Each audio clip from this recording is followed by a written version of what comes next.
Okay, good morning, everyone, and welcome to our first Graduate School Hidden Curriculum for International Students panel event. We're going to go ahead and wait a couple seconds as we go live on YouTube and give folks a couple some time to get onto the stream. But thank you so much for joining us.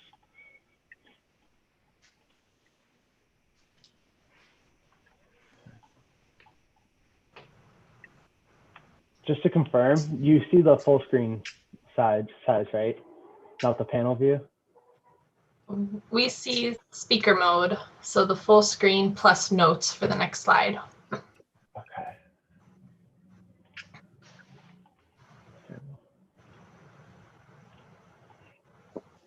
Is that better? Yes. Yeah. Okay, perfect.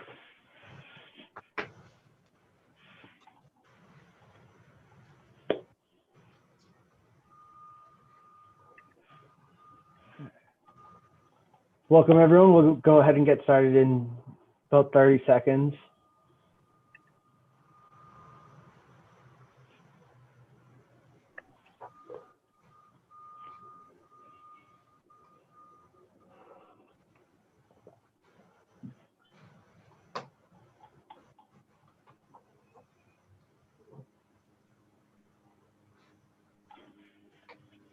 Okay, good morning to everyone. Well, good morning from California. Good evening to many of you joining us from other parts of the world. And this is our very first Graduate School's Hidden Curriculum for International Students panel event. And this idea came together from just a lot of conversations with many international students at Stanford. And we wanted to provide a really honest take at what it's like to be an international student. So first, I'd like to provide just a little bit of background. This program is called You Belong, Pertenecer. It's a graduate student-led effort here at Stanford Earth. And we focus on demystifying academia and careers in the environment. We do many of our events in English and Spanish, and we're actually funded by a Diversity Innovation Fund grant from Stanford University. And in the last 2 years, we've had about 18 events with over 800 participants, and most of our attendees are either first generation, low income, or underrepresented minorities in STEM.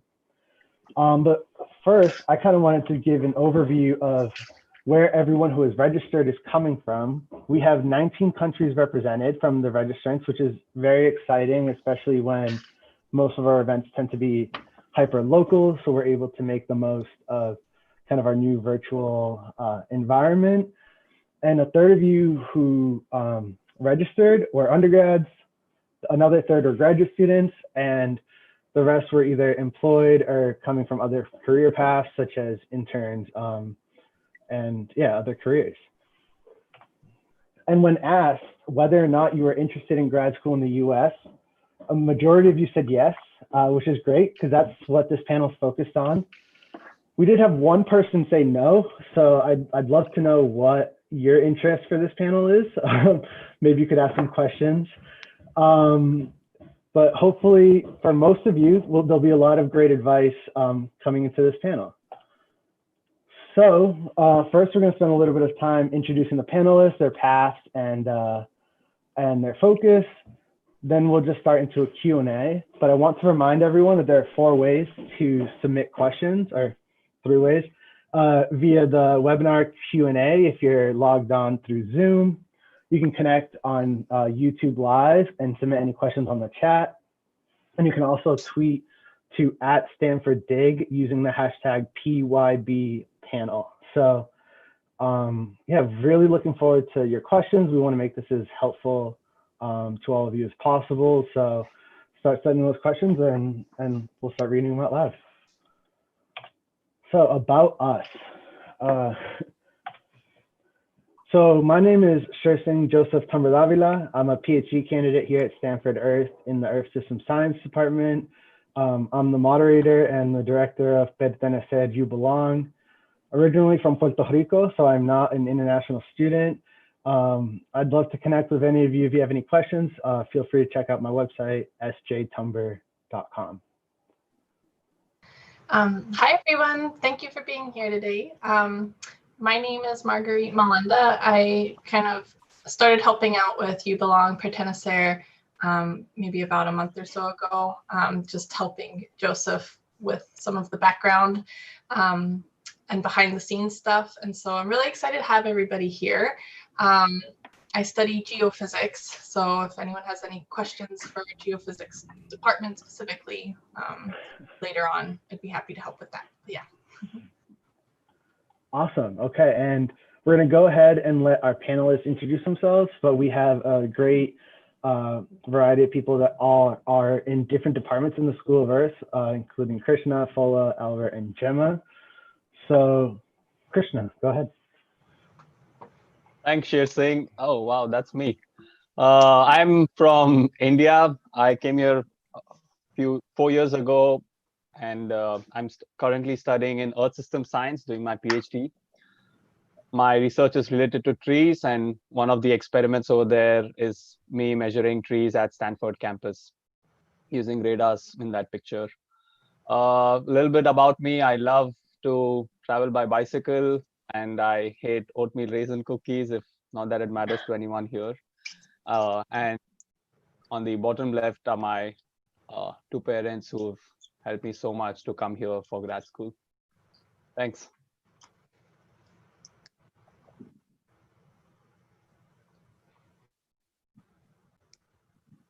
Hi, everyone. I'm Fola Olanrewaju, Ayoola.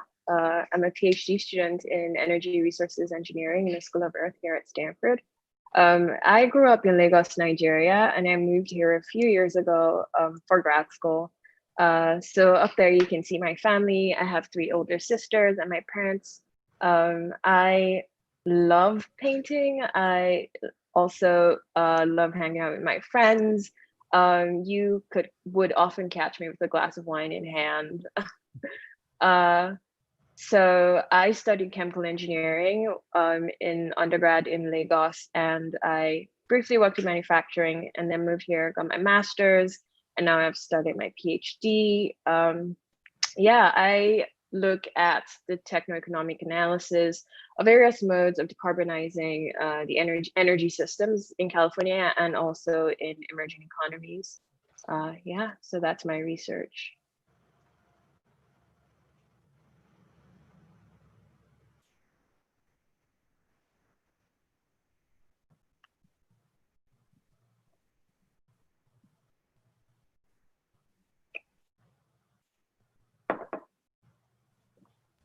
Hi, this is Albert Leonardo. I am a PhD student in geophysics. I do seismology, and I work with Vice Professor Greg Baroza, and I focus my research on repeating earthquakes and small earthquakes, the detection of really small earthquake, as well as the effects of big earthquakes on the earthquake cycle. And I use seismic waves for that purpose. I study as well earthquake statistics and earthquake catalogs. I bike rides a lot, so I coincide on that interest with Krishna. I do triathlon now and eat a lot.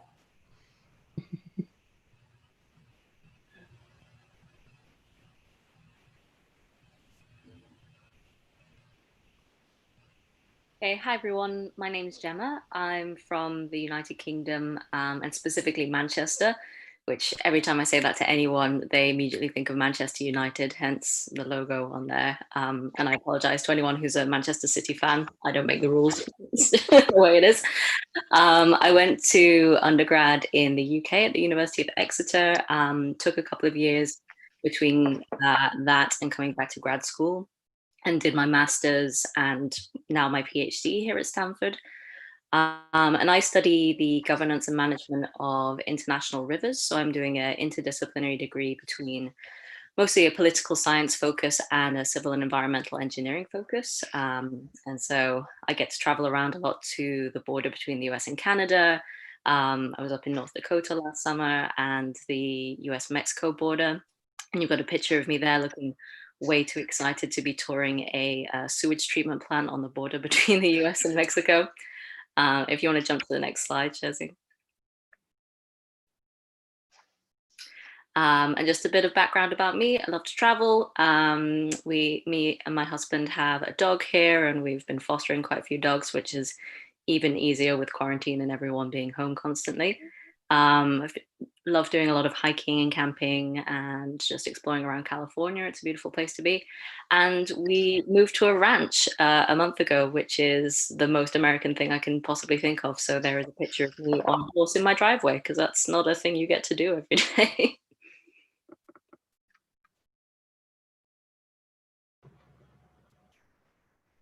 Awesome. Okay. Well, thank you all so much for those introductions. And we're going to go ahead right now and get started with the Q&A. So please submit more questions as we go along. I'd love for this to be as relevant for everyone as possible. One disclaimer, although we're all Stanford students, we do not represent Stanford admissions. So there are questions such as specific requirements and deadlines that we won't have answers to. However, we can provide some guidelines on how to get those answers and how to navigate these systems so that you can, best navigate the process of applying to graduate school and getting all the information you need. Okay, great.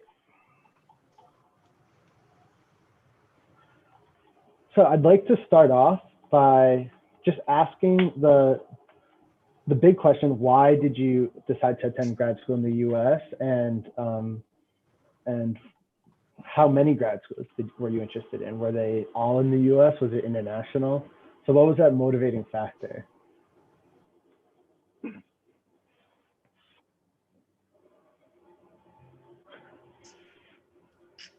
I guess I'll jump in. So grad school was something I sort of always thought I was going to do, sort of always knew I wanted to do. There was also there was the aspect where I wanted something new. I wanted to move away from my country and experience a new and different environment. I applied to, and I don't know, 4 different countries across the world, Germany, the UK, Australia, and then here, about 15 grad schools in total. Most of them were in the US though. So did I answer the question, or was there another part to the question? Okay. No, that's perfect. I just want to know, why did you decide to attend grad school in the US, and if, what was the motivating factor behind that? So. Okay, so specifically my decision to come to the US was, first of all, I mean, I didn't really want to go to a country where I'd have to learn a new language if possible. So Germany was lowest on the rung there. But also there was the possibility of, I wanted to have the option of, living in that new country long term if I wanted to. I wanted that option open to me. And at the time, the UK was very restrictive on immigration policy. And then there's also, again, the consideration for how large and vast and diverse the US is, both in terms of geography and, culture. So I also wanted to experience many different things, but within the same space and boundary. Perfect. And also Stanford was fully funding me, so there was that too. Yeah, that small little part of being paid to go to grad school. Yeah. Would anyone else like to share? Sure, I can. Kind of similarly to Fola, I was, wanting to go somewhere that was a bit of a different culture and different experience. But also, I, again, also knew that I wanted to go back to grad school for some time, but wasn't quite sure what that might look like.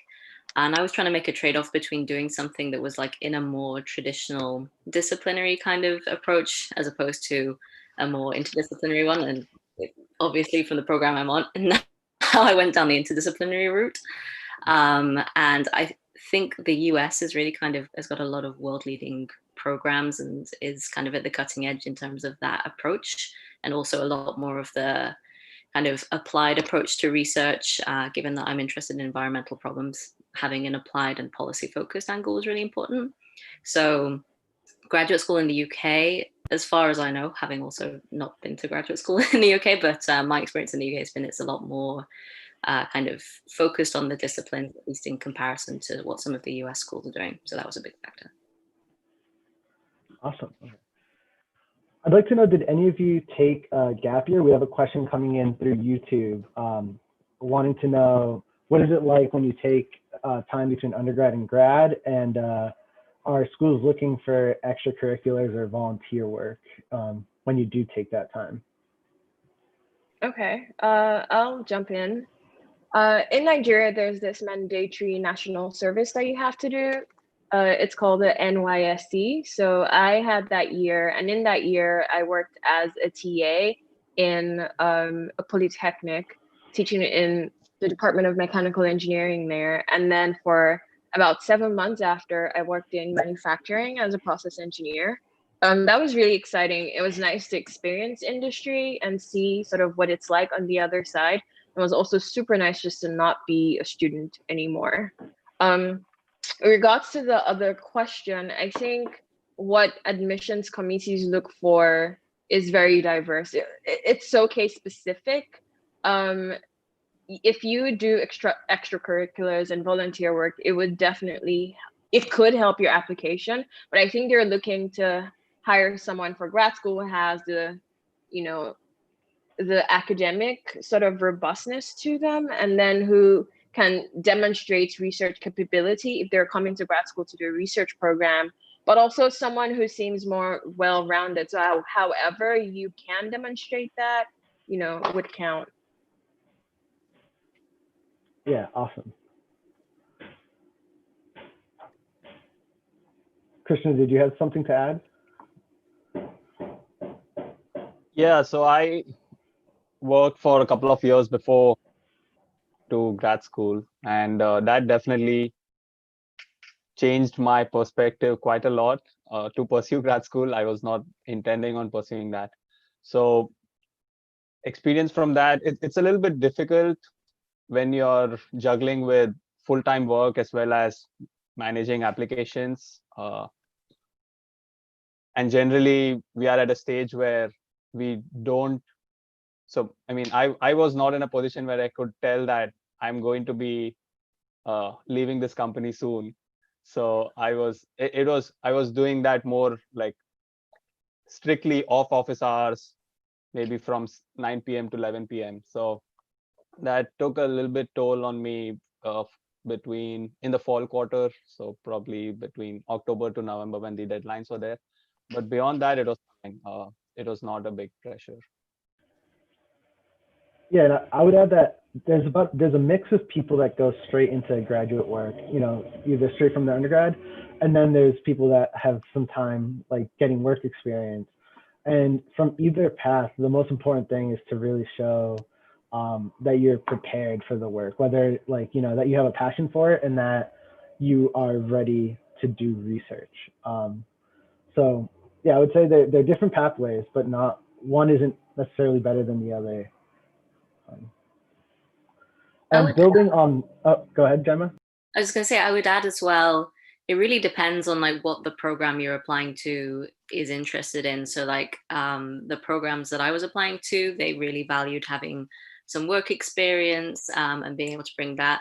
Others might, be completely fine with either coming straight from undergraduate or having some other work. Or if you're going into a PhD, do they want a master's? Do they are they fine without a master's if you've got the work experience? So those are all good things to maybe like ask the program administrators or things like that.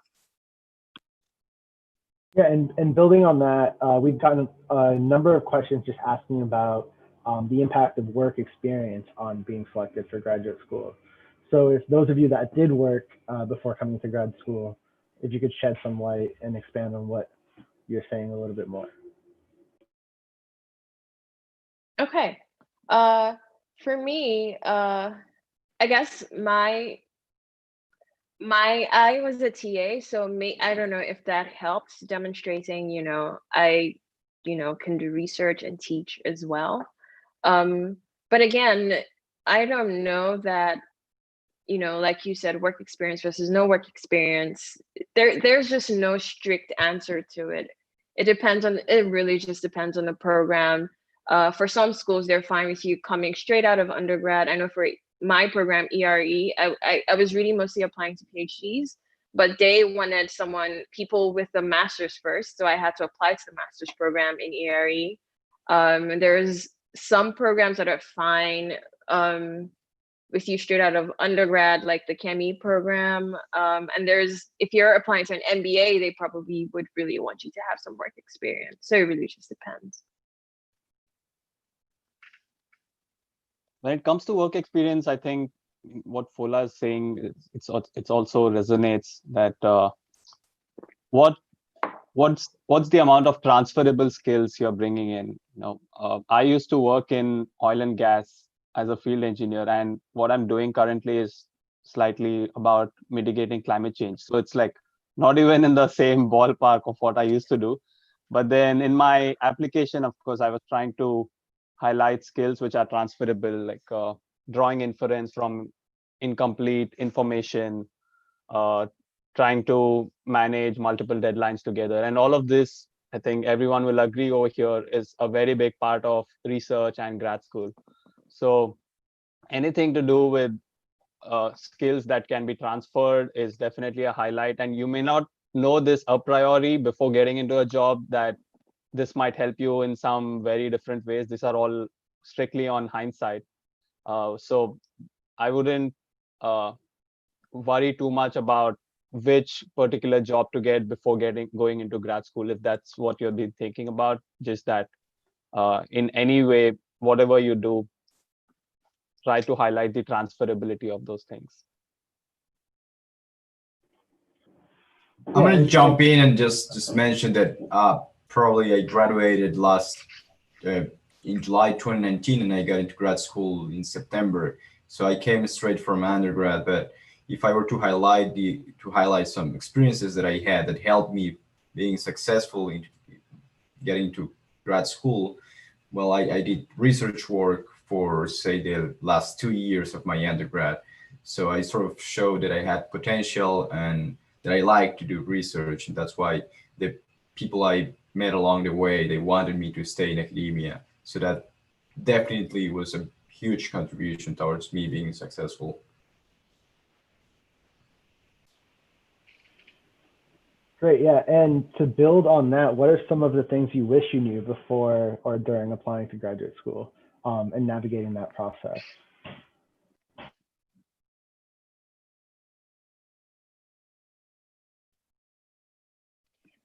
Oh gosh. Okay, I'll jump in here. I wish I knew it is not exactly like undergrad and how much work it is. Oh my gosh, it's so much work. Research can be super stressful. Think about it really well before you choose to go down that path. But also, I wish earlier on in my graduate career that I knew that, I realized that it was a marathon and not a sprint. And so to pace yourself and prioritize yourself, because you're the resource. Sometimes you're surrounded by all these really smart people and you start to put so much pressure on yourself. Just focus on being the best you would be something I wish I realized earlier on.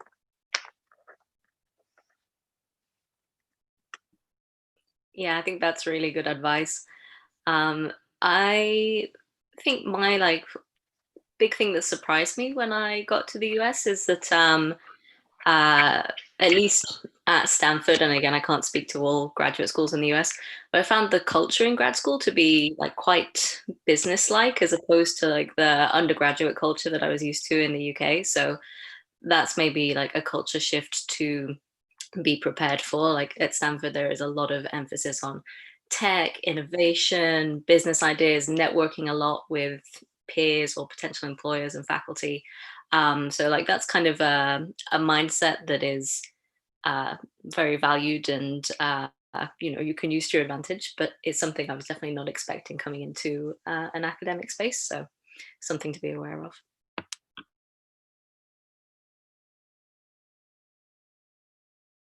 I wish I knew that you could go to grad school and not do research as well. For the entire master's in Stanford and many universities in USA, you don't need to do even a single research project to graduate. You can just take courses and graduate. So if there's, I don't know what's the audience like over here. If you're looking to do masters and you hate research, that's also a very viable option. You don't need to force yourself to do research and come up with projects and ideas if you don't feel like. I'm getting a lot of questions being submitted about GRE and different exams, but also just entrance requirements. Obviously, we can't answer the specific requirements and baselines, but how did you navigate, knowing what exams to take, or maybe feeling like your scores weren't enough to get into grad school? I know I felt that way. So yeah, I'd like to know how you navigated that, how you can find information about requirements, who to reach out to if you have any of these sorts of questions. Sure. Good. I'm sorry, did I interrupt someone? Okay. I was just gonna say I definitely felt that way when I took the GRE. It was super stressful. I was like, oh my gosh, there's all these smart people with perfect scores.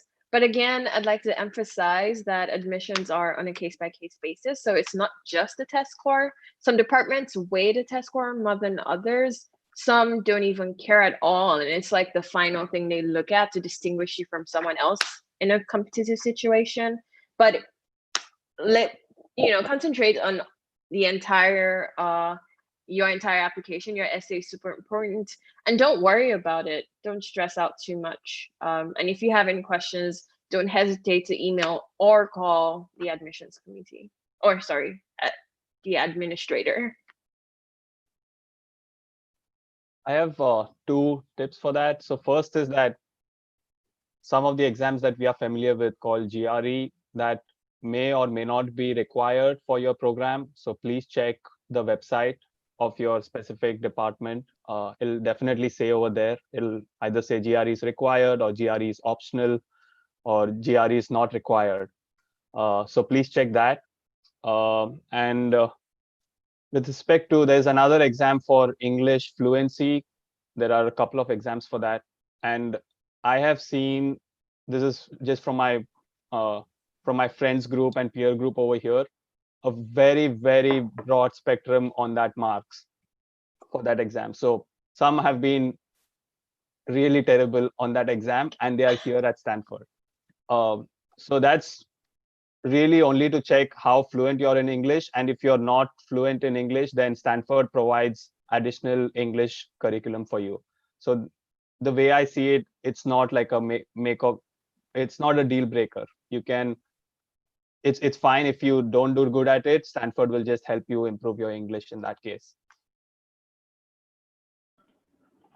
Building on that, beyond test scores, what do you all see as the most important things and the most important steps you took that you felt made a difference on whether or not you got accepted into grad school?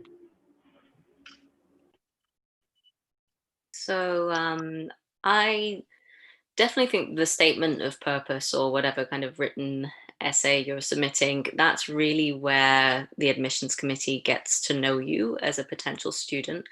So I think it's really worth like taking the time to try and get some sense of like who you are at the core and what are you really passionate about? Why are you applying to graduate school?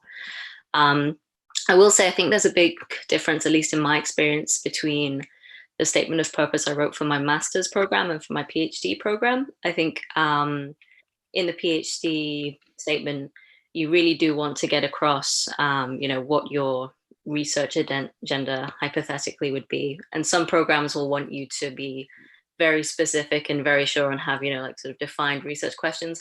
Others might be happy with you being more flexible, but they still want to see that you're able to form like a valid research question and something that can actually be advised by the faculty that they have on staff. I think those are kind of the 2 big points.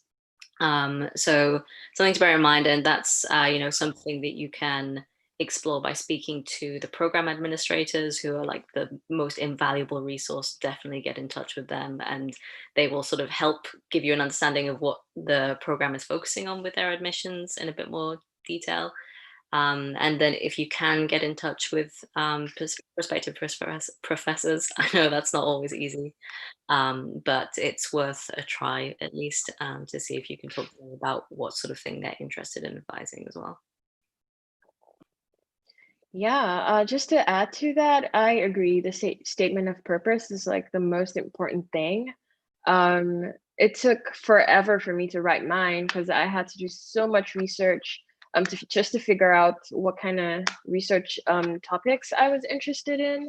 Another thing that I think people should note is I think that US admissions committees like to read kind of like a story. So it's super important to write your statement of purpose, kind of like you're writing prose, make it enticing, make it capture their attention. It's as opposed to applying to the UK where it's so formal and like business-like. Definitely have a ton of people read through your statement of purpose and make sure it's super good before you submit it. And then one thing I wish I knew is that grad students in the professors' labs that you might be interested in are kind of like a huge resource. Professors might not or probably would not respond to your emails, but reach out to the grad students to get a sense of what their experience was like, sort of what the admissions committee looks out for, but most importantly, what the breadth of research in that department and in their labs are, as well as what their advisors, what the working relationship and advising style is like. So you really want to know if you fit into that lab and if the trajectory of research is something you would like to embark on.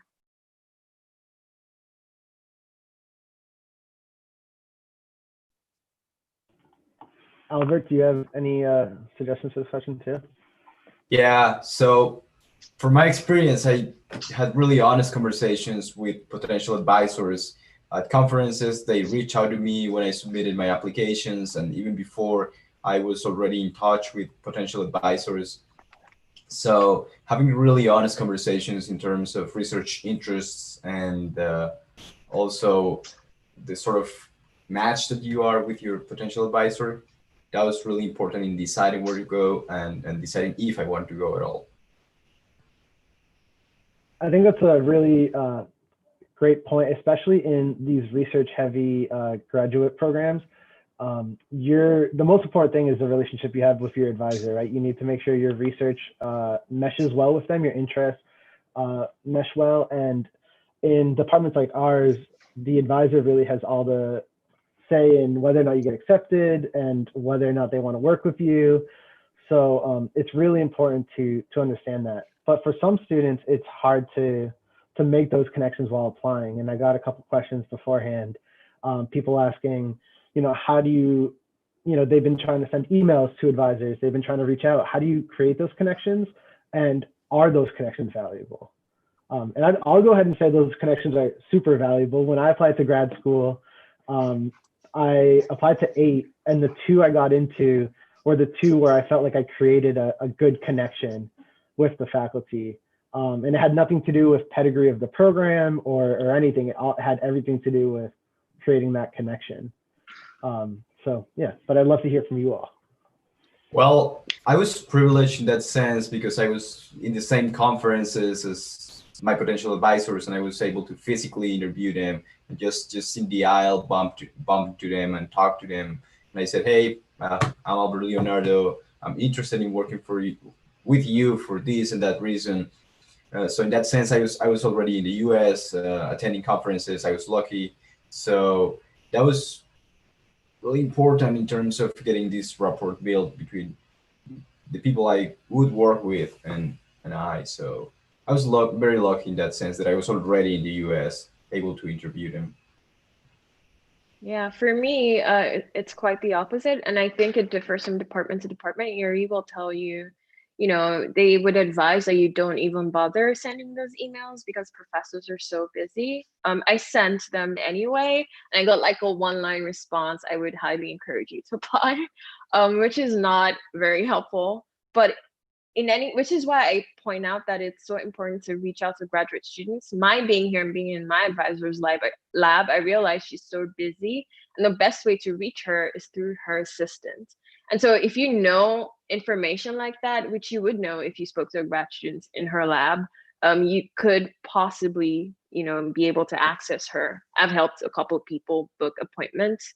So it's like just so important that you explore all your options and sort of, do a deep dive into what the culture is like in their department and what their requirements are like. Yeah, I would definitely agree. I sent a lot of those emails. I maybe got like 2 back, possibly, which were also very like short, sort of, yeah, you should apply, go ahead. But not much more than that. I definitely had a lot more luck trying to speak to graduate students in those labs, and they were often very candid, which also gives you a very good sense of what it's actually going to be like working in that department. And again, I will give another plug for the program administrators, because sometimes if they can see that you're a really good fit for a potential faculty member, they might connect you, which is way more likely to get a response than if you're just cold emailing them from the start.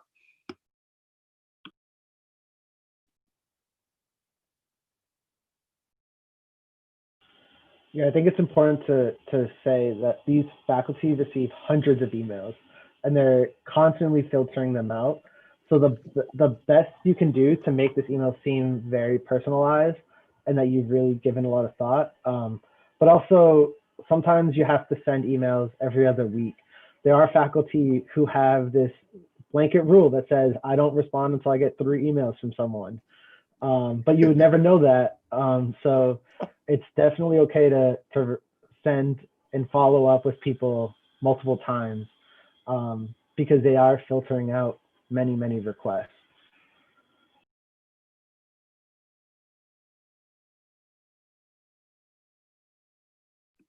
One thing I would maybe add as well, just as a final thought, is also, again, it depends between master's and PhD programs. So a master's, at least from my experience, it wasn't that important to have a connection with a potential faculty member. And if you're deciding between master's programs and you're not necessarily interested in going on to a PhD, then you might sort of just be more interested in like the brand name of the particular program or school.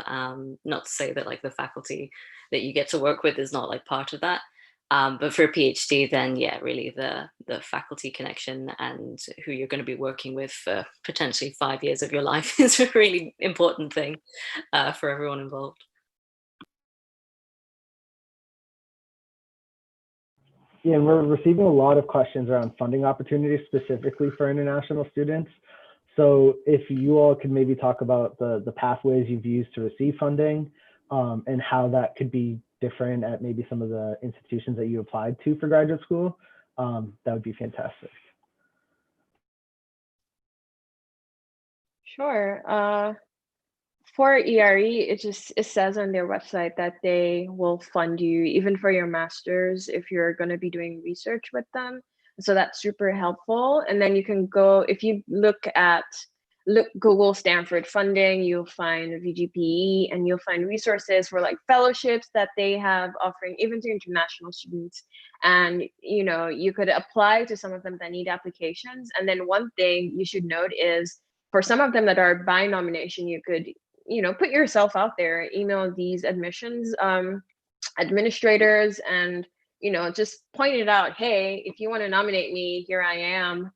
Take a look at my here's my portfolio. And then I know that culture differs from university to university. A lot of universities in the US don't fund master's programs. You could possibly explore external funding opportunities.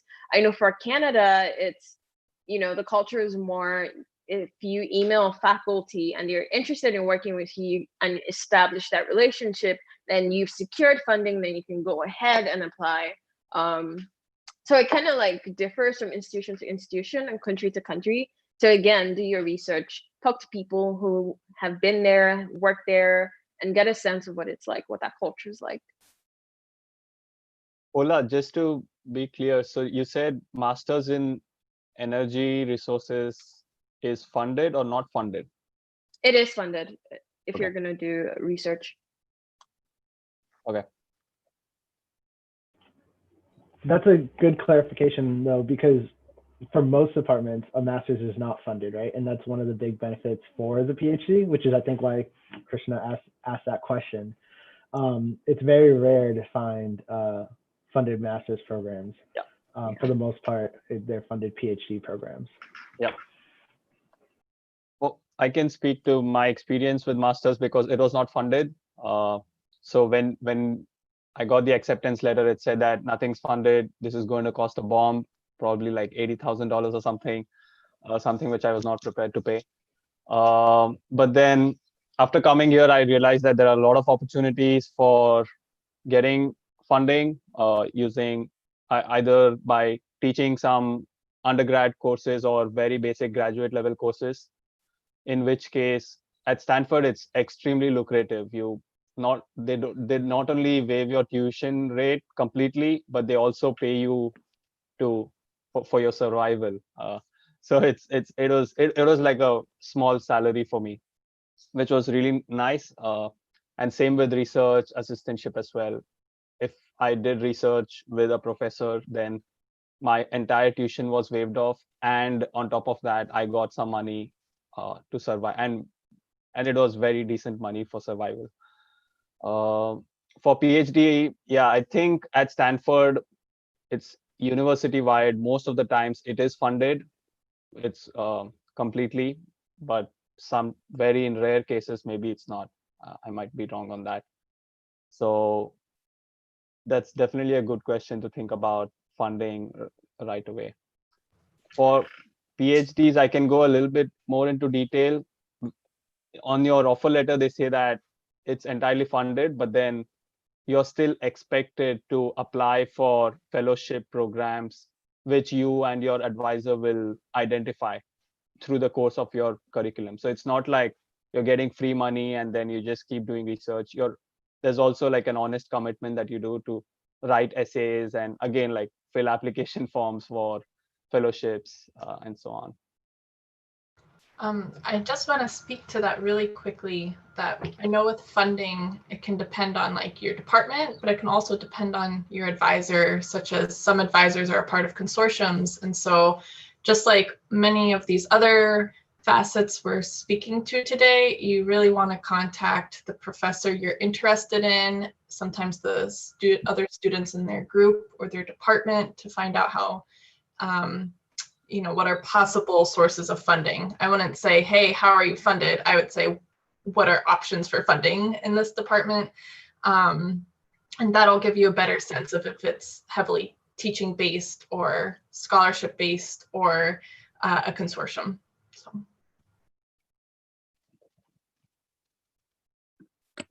Yeah, just to add, my experience very similar to Krishna's, like unfunded master's, funded PhD. And also being like, oh my God, how am I going to manage this? Especially because my master's was 2 full years, so even more tuition money. So the way I approach it, I think like the big one for UK students who are trying to study in the US is Fulbright. That's the really well-known one, but there are lots of other lesser known scholarships. You just need to kind of search through diligently and do lots of Googling. I ended up getting like scholarship from the private sector to cover part of it. And then when I got to Stanford, you do find that there are sort of like all of these little hidden pots of money that you can potentially seek out. You might need to be a little bit brazen to try and find all of them, but definitely TA-ships, teaching assistantships and research assistantships are kind of the bread and butter for funding yourself. And then also if you're working with a particular faculty member, they might sort of, be on a research grant that they can maybe support you through in some way as well. So there are options. You just have to get a bit creative with it.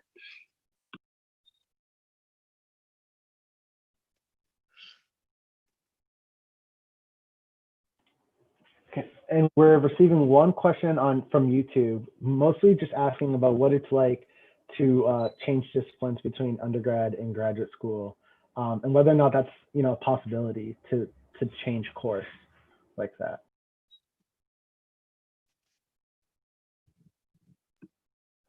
So I can definitely speak to changing course between undergraduate and graduate school. My undergraduate degree was in English literature and Spanish, and now I'm doing political science and civil and environmental engineering. I don't know how that happened. But that again is one of the things that I found quite attractive about the American system, is that it is very flexible. The master's program that I went into was an environmental policy one, and I definitely drew a lot more on my work experience between undergraduate and applying to the master's program to sort of make the case for why I was prepared for something like that. I'd been working in sort of financial services, doing a lot of like research around monetary policy and things like that. So not specifically environmental policy, but I was very interested in that and had some research and policy skills separately.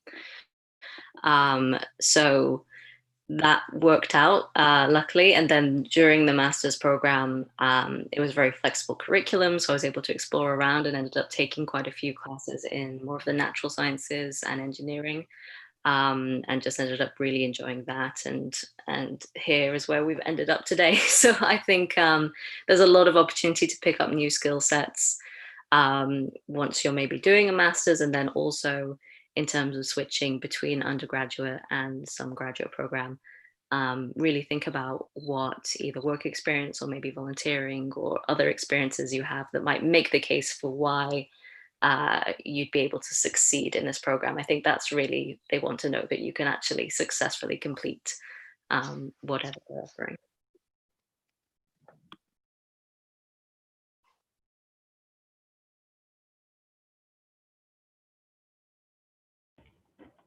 Great. And could you all expand on some of the different funding streams, whether or not they're fellowships that are providing support for you as a scholar versus funding being project specific, and how does that impact you as an international scholar?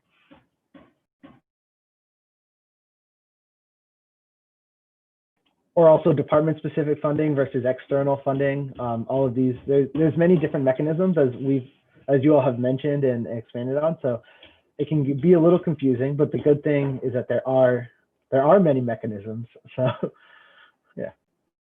When I started my PhD, I was funded from the exact source I don't know of, because I mean, my advisor was just paying me, but it was something related to a project from the department probably. So at that time, I definitely felt that, I mean, it's nice that I have funding, but then my advisor did encourage me to apply for fellowships. And then I saw that for many fellowships, there is a requirement that you need to be a US citizen if it is coming from the government. But thankfully, there are a few select fellowships which are available to anyone who studies in the USA, regardless of their citizenship. So I was able to apply to one of them and then get it. And once I got it, that replaces my, that substitutes the earlier funding that I used to get. So example, earlier I was getting from the project from my advisor, but then now I'm getting from the fellowship. So I don't need that money anymore.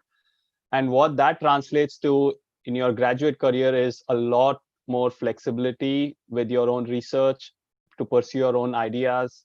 You're not really answerable to like external entities for deliverables on your project. So that let me, for the last 2 years, I've definitely seen a shift in my research, my interactions with my advisor, because it's more like I'm bringing my funding and it is, she's there to mentor me rather than that dynamic changes a little bit. I don't know if anyone has seen that. It's not like a boss and a student anymore.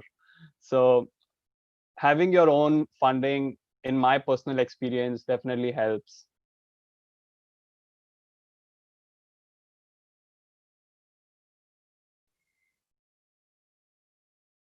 Yeah, I want to just echo what Krishna says. I've spoken to a few other students who have NSF funding.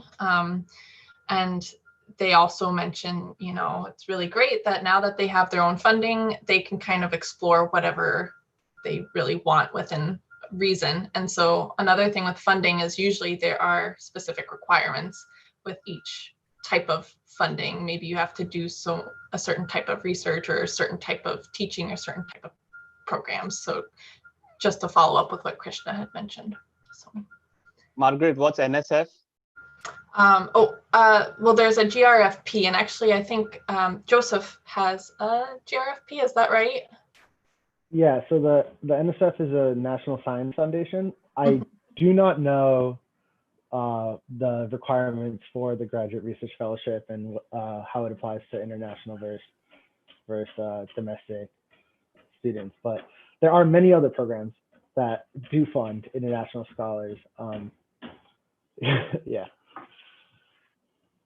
I was just mentioning that certain funding opportunities might have certain requirements or tied to them. And so there's a great question coming in, and we talked about this a little bit, but what is it like to go directly into the PhD when you have a bachelor's degree? A lot of us don't spend our entire time in undergrad doing research.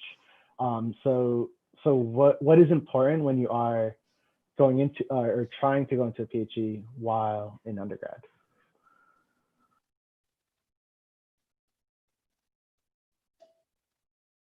Well, grades always help. Yeah, grades definitely. Albert, you said you came straight into the PhD, right? So yeah, I came straight from undergrad, and I guess the factors that helped me being successful at grad school is that I did one research internship in the US, coming from Colombia. That was super helpful, and I was already doing research at my undergrad. So if I were to put it in a different way, I sort of showed potential for research, and that's how my advisors for the internship and my advisor back in Colombia felt about me. And they mentioned the option of pursuing a PhD in the US, and I said, yeah, why not?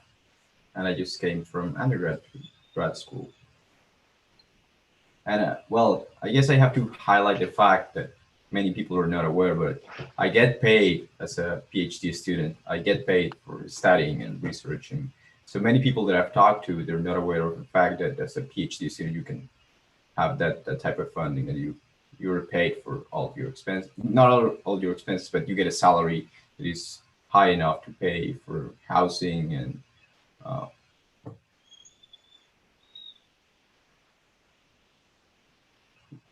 any other factor if you want to just. I mean, I didn't come straight out of undergrad, but I do have friends who did. And I think, first of all, yeah, grades, and then just your ability to show your potential for research. However, you can demonstrate that, be it you did some internship where you did some research and you really highlight that in your statement of purpose, which is why that is super important. Or yeah, just how you tell the story of your experiences and communicate that, as well as your research, and drawing from all the things on your resume and even personal experiences, volunteering work, how that has prepared you to embark on a PhD and do research. I guess in my case, he was just showing a lot of independence in terms of the research. And that's sort of the situation where I am right now. I am sort of deciding what I want to do for research. And with my advisor, I mean, that's a plan we've built. I've been navigating through the situation just by following the questions that have emerged along the way in terms of research. So when I started, I didn't really have a plan, but the plan has been just showing up along the way. Albert, did you have a paper before coming? Not a paper, but like conference papers. Yeah. So Yeah, please I don't think that you need to publish before coming here. Well, yeah, not like a paper, but if you went to conferences and big and events that you were able to share your research, that's good. I know people who came out of undergrad with bachelors, got into PhDs here at Stanford, and then were not published beforehand. So it's all possible. Yeah. Don't write yourself off, just apply. Yeah, I think Fola and Albert have made really fantastic points. I would say the most important thing is just to try to show that you're passionate about something and that you're willing to work and can succeed in doing the research, right? So whether it does not require you having publications beforehand, it does, but it does require you showing in some way that you can succeed in that space. And that looks very different, right? Sometimes, we have that on paper with publications, and sometimes we just have to have discussions with the PIs and the advisors to really prove that point. And I'd like to ask too, as we're approaching 9 o'clock, and some people might have to hop off, I'd like to ask how COVID may have disrupted grad school life, and what does it look like to be a grad student in this current time? And any advice you have for people that are maybe applying or navigating the grad school process right now.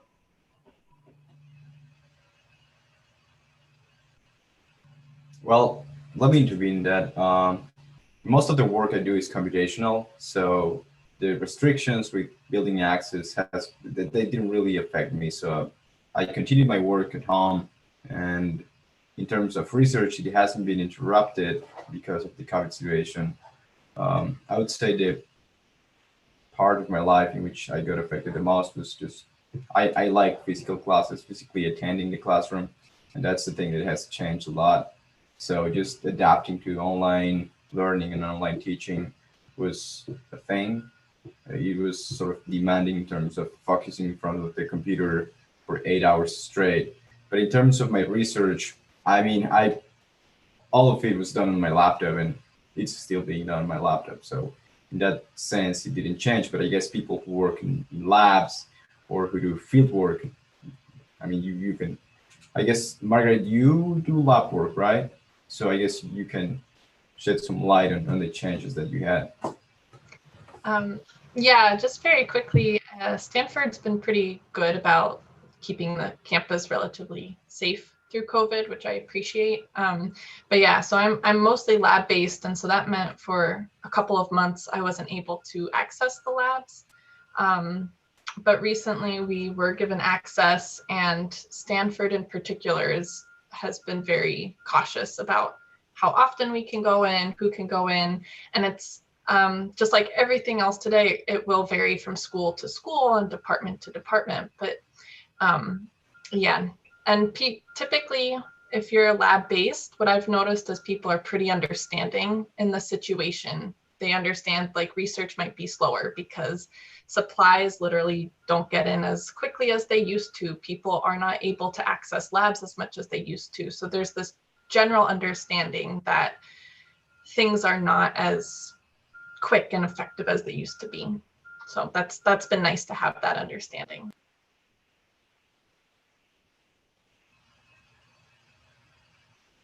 From a master's perspective, I think, I mean, just like everything else currently in the world, it's not ideal. Just sitting in front of your laptop and attending courses, do assignments on your own. So it's definitely not something which is going to be a very great experience. But at the same time, I think that's also an opportunity for you to have your own initiatives in improving non-academic skills, probably communication related or research related or leadership related and so on. So for the last few months, I've tried my best to be part of remote online clubs, which help me pursue those interests. And Stanford does have a lot of them. So there are resources, but then it requires some initial push from your own side to get into those pockets at Stanford.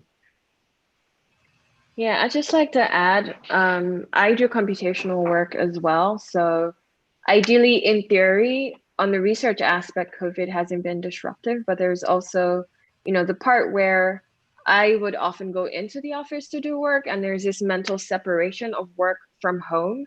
And now I have to work in my bedroom 2 feet from my bed all day, every day.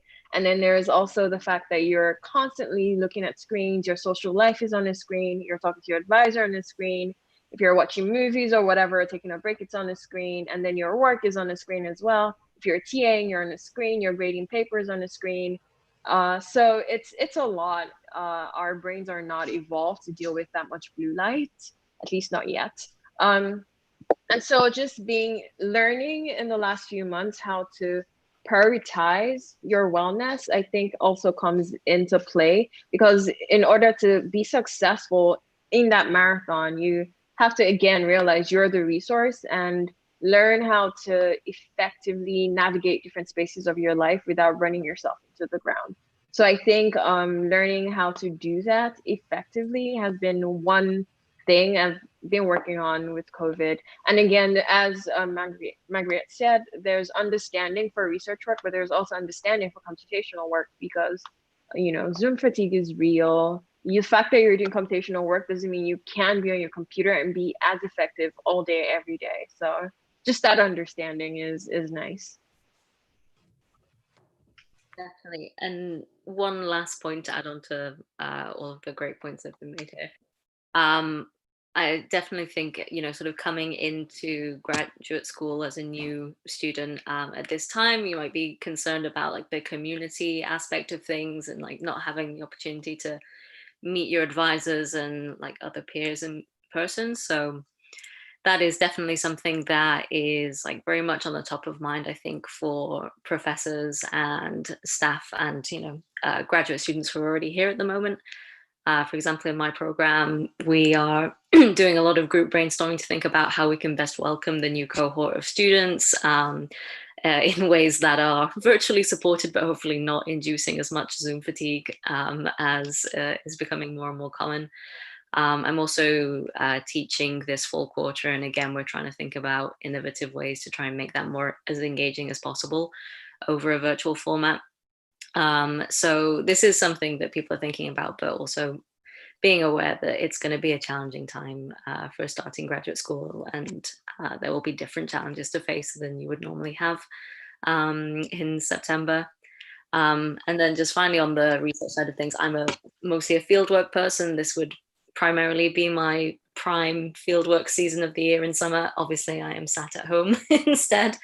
But as with all the others, there's a lot of understanding and a lot of trying to figure out alternative ways to do this work. So I've been doing Zoom interviews with interviewees, online surveys, that kind of thing. So it's not perfect, but we're finding ways to make it work.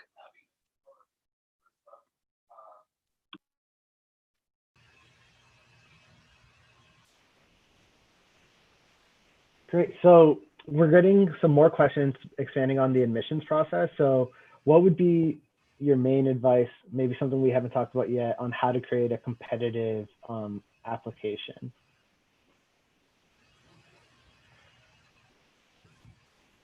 Last time, probably half an hour ago when we talked about, I think everyone stressed on the importance of statement of purpose. And I completely agree with that. Something which is secondary to that and hasn't been talked about is letters of recommendation. It's whatever your personal feelings are for that. I mean, it's a sad reality that they do matter for people here, like how others perceive you and how you are working in teams or under your current professors or so on. So one thing which helped me navigate that, this is not my personal advice, I read about this online, is that whenever I ask someone for a letter of recommendation, be it my boss from the workplace or my professors from undergrad, I was always advised to ask for a strong letter of recommendation, not just a letter of recommendation. The difference is that I think many people have standard templates of recommendations where they slap in your name and then just submit it, but then having something personalized where they actually provide some anecdotes of where you did present some good qualities and skills. Having a personal touch matters a lot when it comes to making decisions about you. So even though it's kind of sounds a little bit hard to do with someone who you don't have power over, but it's better if you ask for a strong letter of recommendation and they say, actually, I don't know you so well, so I don't want to give it to you, rather than they send a very weak recommendation letter. Yeah, I'd like to expand on that, Krishna, too, because it's very likely that a weak or a standard letter of recommendation will hurt someone's application. So do not focus on, you know, the pedigree of the person you are asking. Focus on the quality of the connection between you and your recommenders.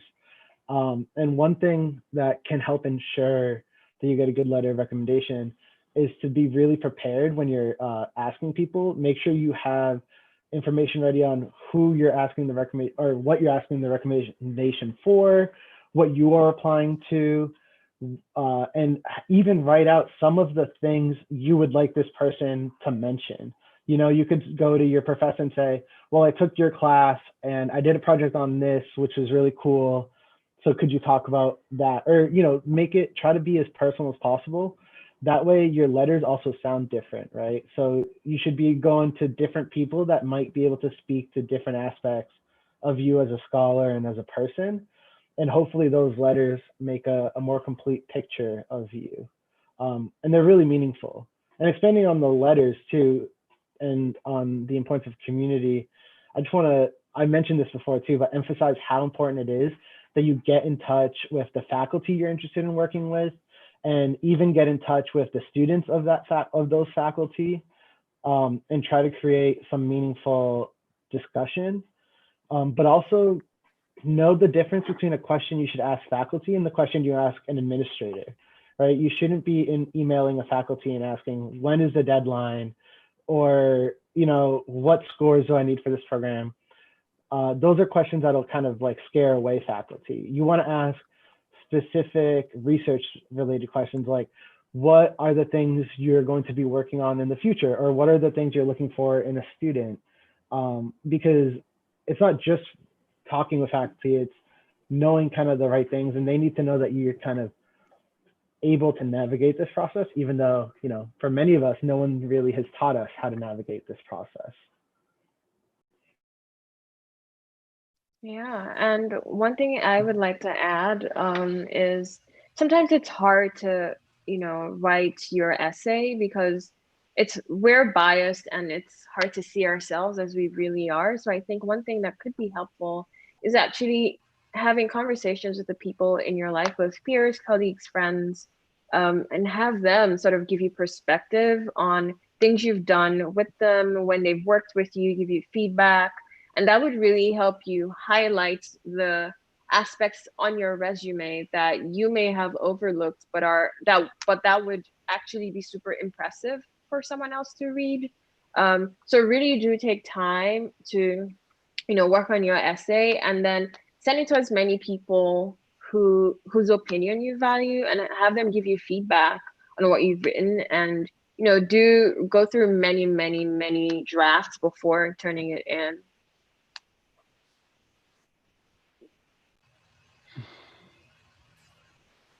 I think to add on to the letters of recommendation point as well, just in terms of pure logistics, you know, make sure you ask as early as possible. I would like to give like at least 6 weeks to people if I'm asking them to write a letter of recommendation, and, you know, send regular enough but not annoying reminders. It's very stressful when you get to the night before an application and, you know, that letter of recommendation still hasn't come in and they've promised you they will definitely do it. So the more time, the better for everyone involved.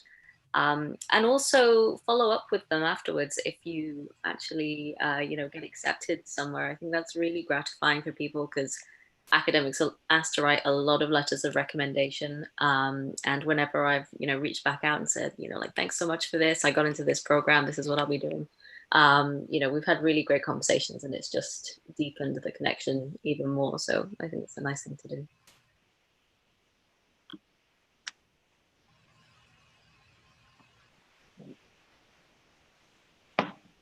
We've also had a few people ask about kind of the timeline of applying, right? When did you start reaching out to schools or people? When did you start creating that list of schools you wanted to apply to? So maybe think back to way back when you were looking at grad schools, and what you would recommend that kind of like application process timeline look like.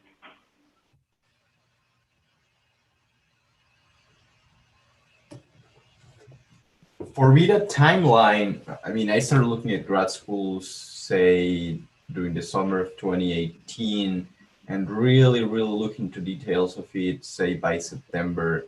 And the deadlines were somewhere between December and January next year. Well, like December 2018 or January 2019. So that gave me a few months to prepare my materials, my statement of purpose, and my recommendation letters. And also I had to take a couple tests, so I had to prepare for that. So that gave me a fair amount of time to prepare, and I sort of did well in those with, say, 3 or 4 months preparation. But I had been checking the requirements and the recommendations for the graduate programs I applied to, say, with 5-6 months in advance. And then I was accepted, say, in February, March of 2019, and that was for me to start grad school in September 2019. So there are like also 6 months between being accepted and actually starting. So the whole process would be, say, a year or a little more than a year. It was pretty much the same for me. I started doing my research, I would say late spring, so like May of 2016. Started preparing. It took the longest. What took the longest was just figuring out what did I want to do for research and what was I super interested in, and then doing research on schools and faculty and making a list of like 50 schools and narrowing that down would take a while as well, because this is something that's going to impact the rest of your life. So you really want to be sure you're making the right decision. Yeah, and super similar timeline, basically. Yeah, I'll just quickly echo Fola. There are some questions about like the admission process and like the rate of acceptance for admissions. And I would really say don't focus on the statistics of the admissions, but focus more on like the professor and the research that you want to work on, because then it will come through that your heart is really into that research and those scientific or engineering questions or problems that you have. And I would put most of my focus on that relationship with the professor and that research that you're interested in. And then things just start to fall into place. The right programs kind of jump out to you. The right professors then do jump out to you. The right cohorts jump out to you. So. Yeah, I think this is all great advice. We had a question that someone had asked, so when you apply to graduate school, do you apply to a professor, a department, or a school? And it's kind of a tricky question, right? Because you are applying to a department and to a departmental program. However, your entire life in a PhD program is working with your advisor.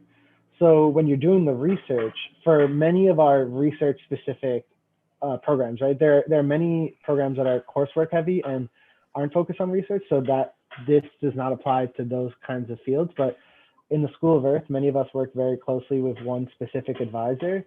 And so you want to really identify who are the people that you're willing to spend the next 5 years working with. And that is very important, right? The department matters and the application is going to the department, but what really matters is the person you want to work for the next 5 years. Yeah. I would like to jump in on that. So this was my process. Figure out what research you want to do, and you could have options. You could be flexible, possibly something you're super passionate about. And then it's like, is there a professor that does this? And if there is in a particular school, automatically you're applying to whatever department they're in. And then you sort of go from there. And on your application, you're applying to work on something, and you communicate why you're super passionate about that thing and your skills. that would allow you to be successful at it. And then you mention what professors you would love to work with because they work on that thing. And then also make sure you've done your research to ensure the fit with that professor and with their lab. For masters, I think the connect with the professor doesn't matter much. It's the department that you're going to apply to. But having said that, when I was applying to masters and I got into masters, I still reached out to a few professors who to whom I expressed my interest in doing research with them and or teach for some of the courses, because at that time I was looking for funding opportunities. Yeah, some really fantastic advice coming from you all.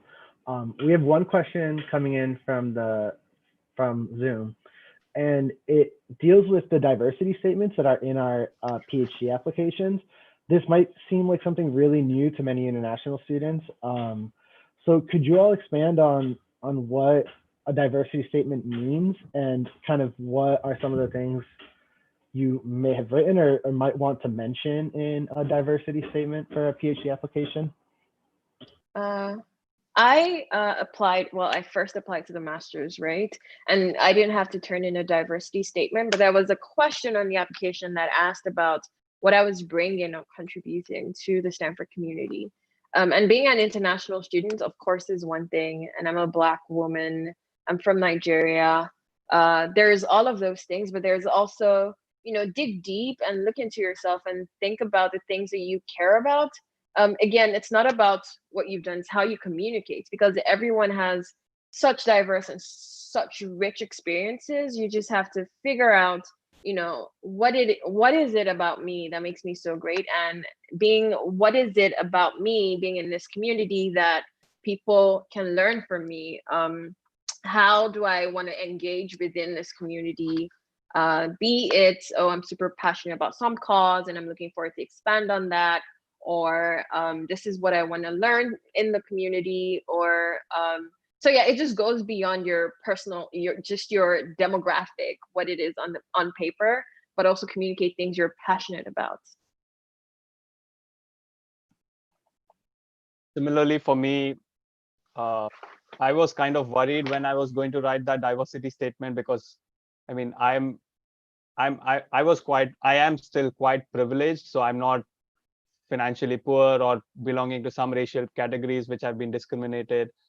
But that does not mean that that's not a dead end for your diversity. Diversity statement also stands for what did you do, or what angles or perspectives would you bring in to enhance diversity and or make other communities feel safer. So I just explained one short anecdote in my work life where I was working in some remote villages and we ran some programs for education of women over there. So it's not only about how you have I don't know, been discriminated in the past or something. You don't need to feel as if you're supposed to make such comments that you have faced so much discrimination or you have been poor, or sorry to like say this in raw words, but some people think that it's all only about how they have faced external pressures. But you can also use that space to indicate how you have, even if you had privilege, how you have showcased that you are aware that some communities are not as privileged as you and what you have done to overcome that. Would anyone else like to expand on this aspect? I could say a couple of things. Yeah, definitely there was a wide diversity in the different university applications I completed. Some of them have a big focus on the diversity statement, others it was kind of much more truncated. But I completely agree with what both Krishna and Fola were saying. It's not just about how you yourself might be diverse, but what have you done, or what kind of like worldview are you bringing to the university that can help you lift other people up and create a more inclusive community at Stanford. And I think all of those things are kind of part and parcel of the statement.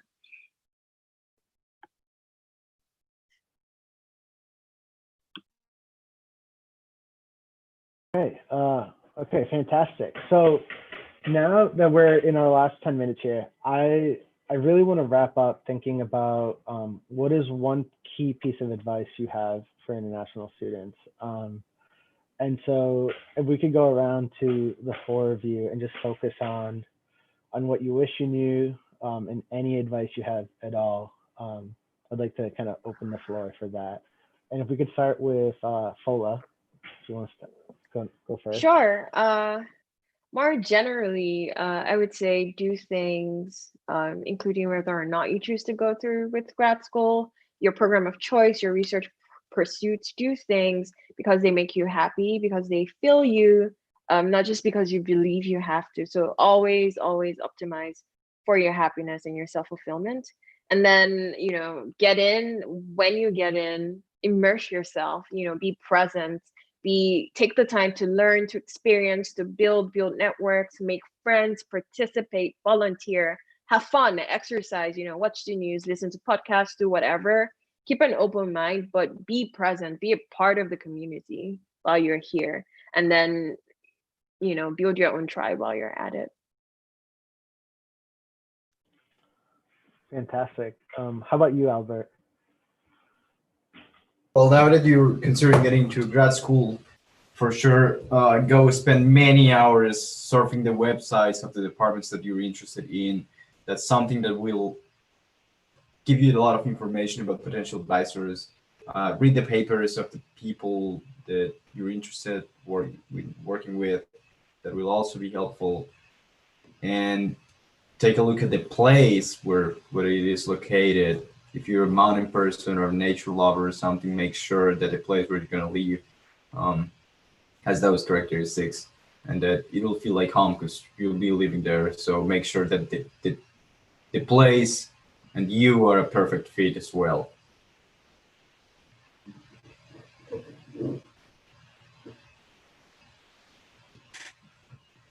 And Gemma?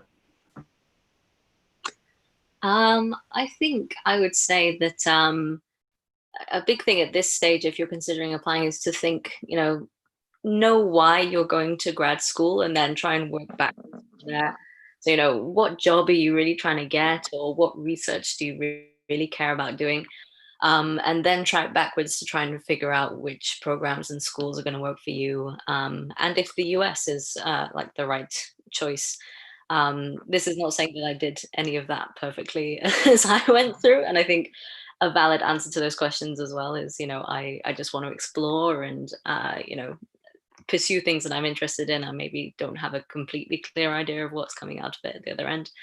But I think those types of questions really help you focus in, and you don't just choose schools based on like their brand name. It will force you to focus more on exactly what's happening in the programs and which professors you think are going to really add something to your experience and be well aligned.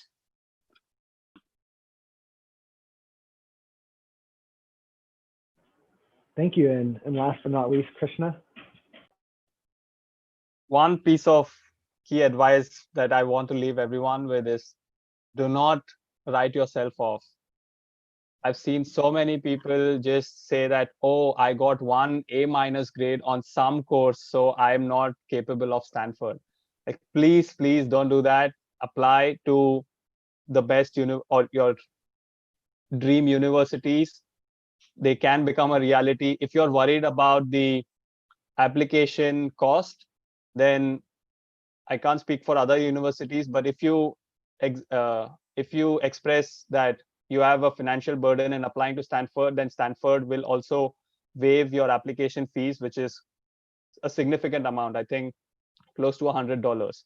So don't let your own impression of yourself limit you from achieving whatever universities that you want to go to, and all the best. And Marguerite, I'd like to give you an opportunity to give any feedback or advice you may have. Yeah, I should mention, I think the biggest piece of advice is to not give up, right? So I don't know if we mentioned it here, but It took me 2 tries to apply for my program. And I'm finding out much more often that this is quite common, that people often apply multiple times to the department or to the person they want to work with, or in their scholarship or for the funding opportunity. So I would say, people don't really talk about it very much. They don't usually talk about when they didn't get the funding or they didn't get into the program. Like, no one would talk about when they don't get it. They'll only talk about when they do. So just keep that in the back of your mind. If you really want to go somewhere, if you really want to work with someone, don't give up, even if you're told no. Like, just just be patient. Things work out the way they should be. So yeah. Great, thank you all so much. And I'm going to share my screen quickly just to advertise our next event. Coming up next week, we have our a Spanish language event called Conciencia en las Américas, also presented by Pertenecer, You Belong, where we're bringing scholars from all across Latin America, and we'll be doing this event bi-weekly. So feel free to check that event out if you want to hear about science in Spanish, but also please provide feedback. We'll be sending an email to anyone that registered with this link, but it's tinyurl.com/pyb-panel-feedback. So thanks again to all our panelists. This has been absolutely fantastic. I feel like I learned a lot and I'm ready to apply again to grad school. So I really appreciate it. There's so much that many of us aren't taught or learn about when we're navigating these really difficult processes. And yeah, so there are a lot of barriers. So hopefully, we were able to answer some of your questions. Yeah, thank you very much. It's a pleasure. Yeah. Thank you all for being here. This was great. Hi. Bye, everyone. And on that note, I will sign off, but please submit the feedback. And I really appreciate you all attending. Thank you.